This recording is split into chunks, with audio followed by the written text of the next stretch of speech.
Kuala Lumpur botanical গার্ডেনে এখন আছি আমরা। বোটানিক্যাল গার্ডেনের যে বার্ড আছে এই বার্ডের পাশে আছি।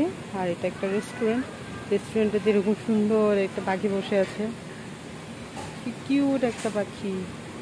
এত কাছ থেকে দেখেন আমার হাত কোথায় আর পাখি কোথায়। এটা একটা রেস্টুরেন্ট, এই রেস্টুরেন্টে আমরা লাঞ্চ করবো এখন।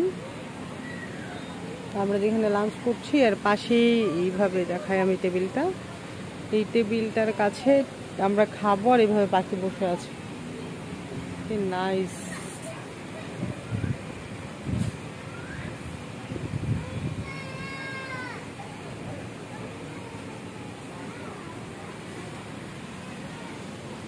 জাস্ট আমি চেয়ারে বসে এই পাখিটার ভিডিও করছি।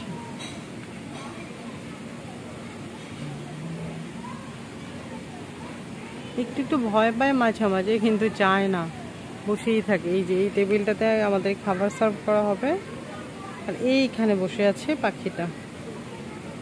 দেখুন ডিস্টেন্স কতটুকু। এখানে বসে খেলে ওদেরকে খাবার দিলে আবার খায় বসে বসে।